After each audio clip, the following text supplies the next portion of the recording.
नमस्कार दोस्तों, आपका स्वागत है आपके अपने यूट्यूब चैनल स्मार्ट स्टडी में। तो दोस्तों, जैसा आपको पता है कि आरआरबी ग्रुप डी का एग्ज़ाम चल रहा है, ठीक है? आरआरबी ग्रुप डी का एग्ज़ाम चल रहा है और आज है 31 दिसंबर। क्या है आज? 31 दिसंबर और आज 31 दिसंबर की जो है सेकंड शिफ्ट का एग्ज़ाम हो चुका है। कौन सी शिफ्ट का? सेकंड शिफ्ट का एग्ज़ाम हो चुका है दोस्तों। तो आज की क्लास में हम लोग देखने वाले हैं आरआरबी ग्रुप डी की 31 दिसंबर की सेकंड शिफ्ट में पूछे गए 40 रियल 40 रियल प्रश्न जो कि आज की सेकंड शिफ्ट में पूछे गए हैं, उन प्रश्नों को हम लोग देखने वाले हैं। तो क्लास को स्टार्ट करूँ उससे पहले यदि आप लोग अभी तक स्मार्ट स्टडी चैनल को सब्सक्राइब नहीं किए हैं, तो चैनल को सब्सक्राइब कर लीजिए और बेल आइकन को प्रेस कर लीजिए ताकि आने वाली वीडियो का नोटिफिकेशन सबसे पहले आप लोगों को मिल सके, ठीक है? जो लोग अभी तक स्मार्ट स्टडी के ऑफिशियल टेलीग्राम चैनल को ज्वाइन नहीं किए हैं, वो सभी लोग टेलीग्राम चैनल को ज़रूर ज्वाइन करें। टेलीग्राम चैनल की लिंक जो है आपको डिस्क्रिप्शन बॉक्स में मिल जाएगी। कहाँ मिल जाएगी? डिस्क्रिप्शन बॉक्स में मिल जाएगी। लिंक पर क्लिक क्लिक करके आप लोग ज़रूर ज्वाइन होइए। वहाँ पर जो है आपको क्लास की नोट्स और पीडीएफ प्रोवाइड कर दी जाएँगी, ठीक है? तो बिना टाइम वेस्ट के क्लास को स्टार्ट करेंगे। उससे पहले ये बोलना चाहते हैं कि जिन बच्चों का एग्ज़ाम जो है आगे की शिफ्टों में है, तो उनके लिए यह क्लास बहुत ही ज़्यादा महत्वपूर्ण है। उन सभी बच्चों को इस क्लास को जो है लास्ट तक देखना अनिवार्य है, क्योंकि उन सभी बच्चों को लास्ट तक देखना अनिवार्य इसलिए है, क्योंकि जो है आपको टॉपिक पता करना है कि किस टॉपिक से एग्ज़ाम में पूछा जा रहा है। तो वही टॉपिक आप लोग ज़्यादा पढ़ के जाना, ठीक है? क्योंकि एग्ज़ाम में जो है टॉपिक वाइज़ पूछा जा रहा है। जिस टॉपिक से एक शिफ्ट में आ रहा है, अगली शिफ्ट में उसी टॉपिक से जो है क्वेश्चन पूछे जा रहे हैं। क्वेश्चन चेंज होकर आता है लेकिन उसी टॉपिक से आता है। तो आप लोगों को यही करना है कि सारे क्वेश्चन देखना है, सारे टॉपिक कवर करना है आपको, ठीक है? फास्ट मोड में आप लोग भले देख लीजिए लेकिन सारे क्वेश्चन देखिए, स्किप एक भी क्वेश्चन मत करिए। आप सभी लोग लास्ट तक ज़रूर देखिए, ठीक है? ये मेरी एडवाइस है, क्योंकि यदि आप लोग लास्ट तक देखते हो और सारे टॉपिक जो है रिसेंटली वाले पढ़ के जाते हो, तो आपका एग्ज़ाम अच्छे होने की संभावना जो है 90% बढ़ जाती है। कितनी बढ़ जाती है? 90%। तो सभी लोग जो है, आप लोग इस क्लास को अंत तक ज़रूर देखो। यही क्लास क्या, मतलब जो भी हम लोग क्लास कराते हैं शिफ्ट वाइज़, तो उन सभी क्लासों को आप लोगों को देखना चाहिए। क्योंकि आपको क्लास और जो है सिलेबस के अनुसार जो है यहाँ पर आपको समझ में आ जाएगा कि किस सिलेबस से ही तो क्वेश्चन पूछे जाते हैं एग्जाम में। आपको ये समझ में आ जाएगा किस टॉपिक से एग्जाम में क्वेश्चन पूछे जा रहे हैं, ठीक है? तो उसी हिसाब से आप सिलेबस में अपना पढ़ लीजिए कि किस टॉपिक से जो है एग्जाम में पूछा जा रहा है। तो आपका एग्जाम होने के चांस अच्छे होने के चांस जो है बढ़ जाएँगे, ठीक है? तो बिना टाइम वेस्ट किए आज की क्लास को हम स्टार्ट करते हैं और पहला क्वेश्चन जो है कि COP30 यानी कि संयुक्त राष्ट्र जलवायु परिवर्तन सम्मेलन का आयोजन 2025 में कहाँ किया गया? COP30 का आयोजन 2025 में कहाँ किया गया? ठीक है? यूएन क्लाइमेट चेंज कॉन्फ्रेंस कहाँ हेल्ड की गई? ऑप्शन है दुबई, संयुक्त अरब अमीरात या बेलम या ब्राज़ील और ऑप्शन सी है बाकू, अज़रबैजान और ऑप्शन डी है नई दिल्ली, भारत।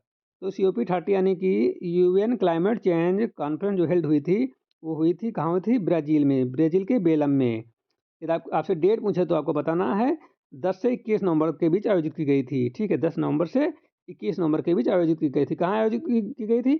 ब्राज़ील बेलम में, ठीक है? और इसमें जो है भारतीय प्रतिमंडल का नेतृत्व किसने किया था? तो आपको बताना है भूपेंद्र यादव ने। किसने किया था? भूपेंद्र यादव ने। केंद्रीय पर्यावरण वन एवं जलवायु परिवर्तन मंत्री भूपेंद्र यादव ने किया था, ठीक है? अगला क्वेश्चन है कि भारतीय रिजर्व बैंक आरबीआई ने कब तक भारतीय बैंकों के लिए विशेष इंटरनेट डोमेन यानी कि बैंक डॉट आई एन यानी कि इन ओपन अपनाने का निर्देश दिया है? भारतीय रिजर्व बैंक आरबीआई ने कब तक भारतीय बैंकों के लिए विशेष इंटरनेट डोमेन यानी कि बैंक डॉट इन को अपनाने का निर्देश दिया है? In which year did the Reserve Bank of India RBI mandate the mandate and adoption of the exclusive internet domain bank.in for Indian banks 2013 23 2024 25 या फिर 22। तो करेक्ट जवाब जो है इसका होना चाहिए 2025 तक।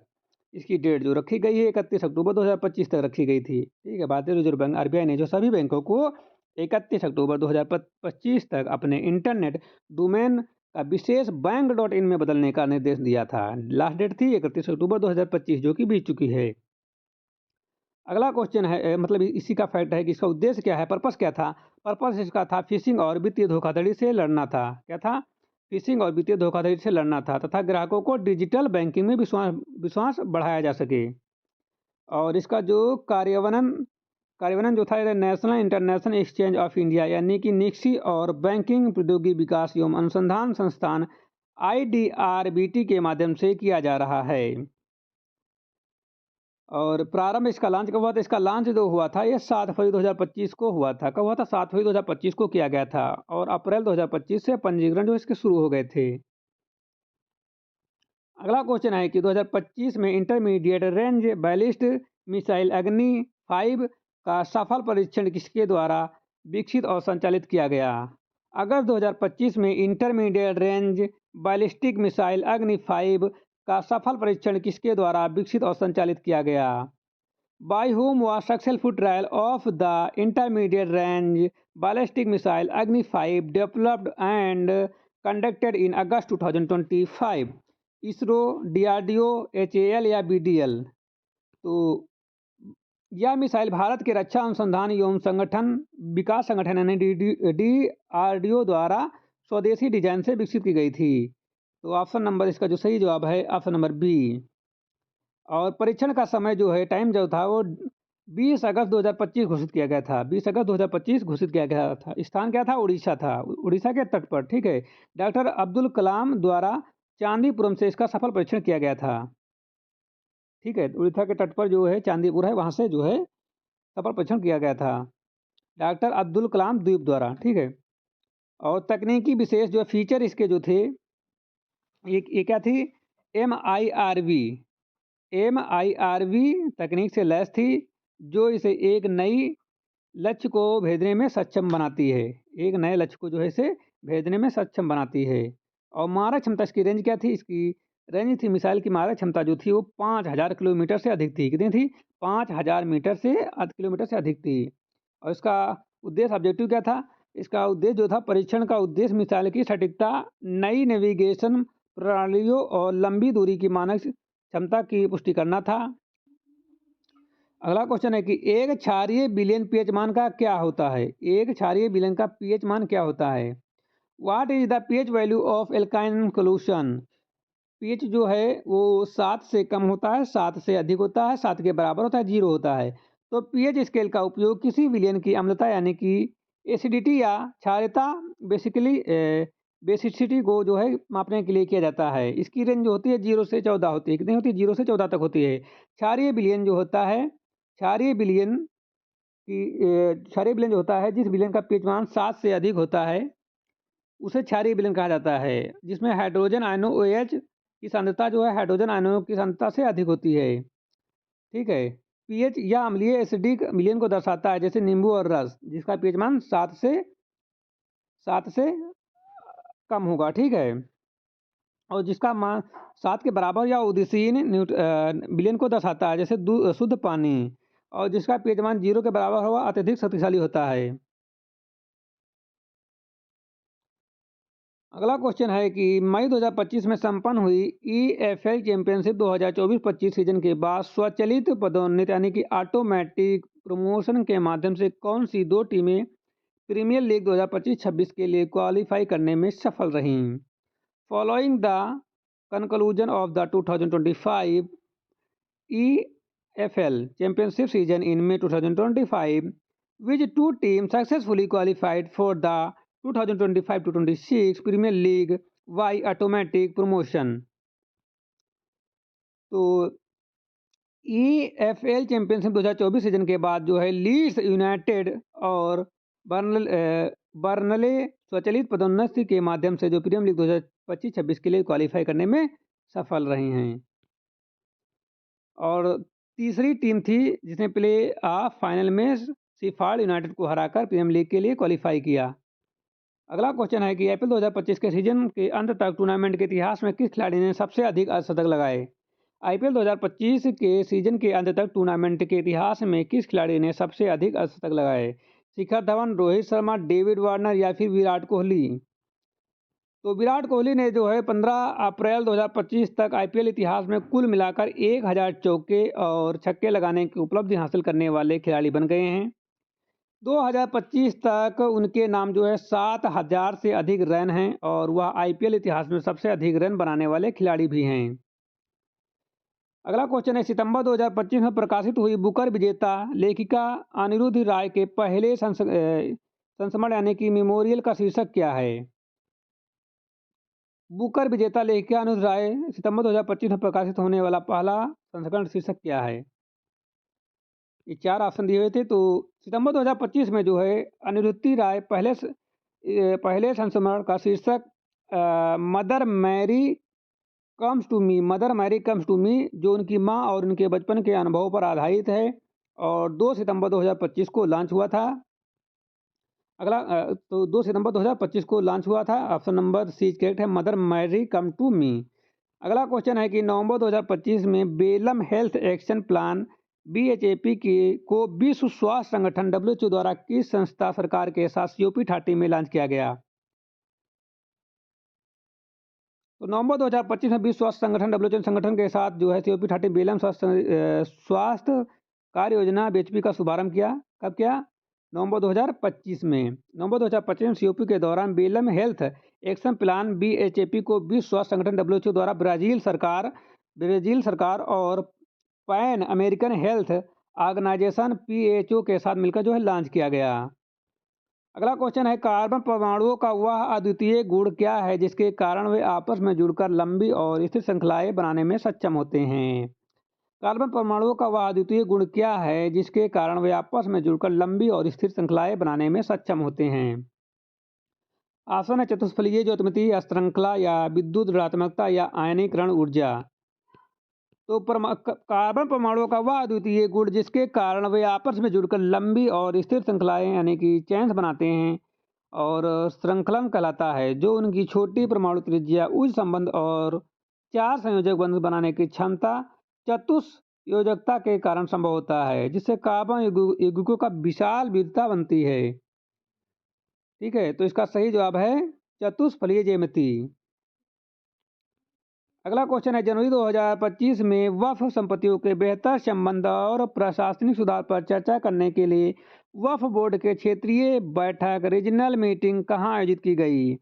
जनवरी 2025 where was the regional meeting of Waqf board held to discuss better management and administrative reform of Waqf properties? Lucknow, New Delhi, Bengaluru या हैदराबाद? तो जनवरी 2025 में वक्फ संपत्तियों के बेहतर प्रबंधन और प्रशासनिक सुधार पर चर्चा के लिए संसदीय संयुक्त समिति ने विभिन्न हितधारकों के साथ क्षेत्रीय बैठक पटना, कोलकाता और लखनऊ में आयोजित की थी। ये बैठकें 18 जनवरी से 21 जनवरी 2025 के बीच आयोजित की गई थी ताकि वक्फ संशोधन विधेयक 2025 से संबंधित मुद्दों पर राज्य वक्फ बोर्ड और अन्य प्रतिनिधियों से परामर्श किया जा सके। इनके अलावा अल्पसंख्यक कार्य मंत्रालय के सचिव ने 28 जनवरी 2025 को दिल्ली में भी एक बैठक की अध्यक्षता की थी, जिसमें WAMSI पोर्टल यानी कि वक्फ मैनेजमेंट सिस्टम ऑफ इंडिया और GIS मैपिंग से संबंधित मुद्दों पर चर्चा हुई थी। ठीक है, तो इसका जो सही जवाब है लखनऊ, नई दिल्ली। ठीक है, कहाँ कहाँ? पटना, कोलकाता, लखनऊ में। तो यहाँ पर ऑप्शन के अनुसार ऑप्शन नंबर ए है लखनऊ। अगला क्वेश्चन है, यदि किसी चालक तार की लंबाई दोगुना कर दिया जाए और उसके अनुप्रस्थ काट क्षेत्रफल को भी दोगुना कर दिया जाए तो उसके प्रतिरोध पर क्या प्रभाव पड़ेगा?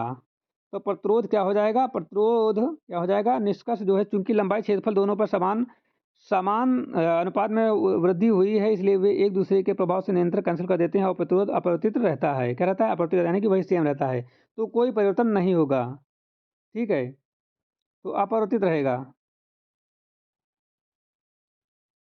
Option number C is correct, अपरिवर्तित। अगला क्वेश्चन है कि हाइड्रोमीटर का कार्य सिद्धांत निम्नलिखित में से किस वैज्ञानिक नियम या सिद्धांत पर आधारित है? हाइड्रोमीटर का कार्य सिद्धांत निम्नलिखित में से किस वैज्ञानिक नियम या सिद्धांत पर आधारित है?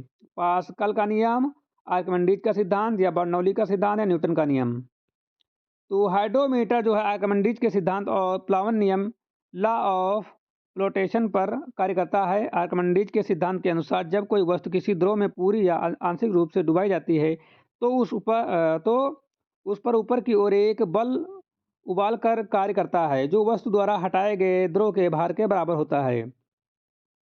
इसका उपयोग दूध की शुद्धता लैक्टोमीटर के रूप में, बैटरी के एसिड के घनत्व और शराब में एल्कोहल की मात्रा मापने के लिए किया जाता है। अन्य विवरण जो इसके हैं, पास्कल का नियम जो है वो हाइड्रोलिफ्ट और ब्रेक में उपयोग होता है। बर्नौली का सिद्धांत जो है हवाई जहाज के पंखों और तरल पदार्थों के प्रवाह फ्लो में से संबंधित है। तो इसका जो सही जवाब है वो सही जवाब है law of pascal. Option number A correct है, पास्कल का लॉ। अगला क्वेश्चन, इसका सही जवाब ए नहीं, ऑप्शन नंबर बी है। क्या है? आर्कमिडीज का सिद्धांत। आर्कमिडीज का सिद्धांत, ऑप्शन नंबर बी करेक्ट है। अगला क्वेश्चन, यदि अंडाणु यानी कि एग का निषेचन फर्टिलाइजेशन नहीं होता है तो गर्भाशय की परत और अंडे का क्या होता है? तो यह अंडाणु का निषेचन नहीं होता है तो अंडा जो है 12 से 24 घंटों के भीतर टूटकर शरीर द्वारा फिर से अवशोषित कर लिया जाता है और गर्भाशय की मोटी स्पंजी परत जो है टूटकर वजिना के माध्यम से रक्त और बलगम के रूप में बाहर निकल जाती है, जिसे मासिक धर्म कहते हैं। यह प्रक्रिया हर महीने दोहराई जाती है। इसका जो सही जवाब है वो ऑप्शन नंबर बी है। अगला क्वेश्चन, जून 2025 में लुधियाना पश्चिम विधानसभा चुनाव में किस राजनीतिक दल ने जीत दर्ज की? Which political party won the Ludhiana West assembly by election held in June 2025? तो पंजाब की सत्ताधारी आम आदमी पार्टी ने जून 2025 में हुए लुधियाना पश्चिम विधानसभा उपचुनाव में अपनी सीट बरकरार रखी। उम्मीदवार कैंडिडेट आप उम्मीदवार संजीव अरोड़ा ने इस चुनाव में जीत हासिल की। उन्होंने निकटतम प्रतिद्वंदी कांग्रेस के भारत भूषण को जो है 10,637 मतों से हराया था। तो ऑप्शन नंबर सी करेक्ट है, आम आदमी पार्टी। तो आज की क्लास यहीं पर समाप्त होती है। यदि आपको क्लास अच्छी लगी हो तो लाइक कर देना, क्लास को लाइक कर देना, और चैनल पर नए हो तो चैनल को सब्सक्राइब कर लीजिए, बेल आइकन को प्रेस कर लीजिए ताकि आने वाली वीडियो का नोटिफिकेशन सबसे पहले आप लोगों को मिल सके। जो लोग अभी तक स्मार्ट स्टडी के ऑफिशियल टेलीग्राम चैनल को ज्वाइन नहीं किए हैं, टेलीग्राम चैनल को ज्वाइन कर लीजिए। टेलीग्राम चैनल की लिंक जो है आपको डिस्क्रिप्शन बॉक्स में मिल जाएगी। तो मिलते हैं नई क्लास के साथ, तब तक के लिए जय हिंद।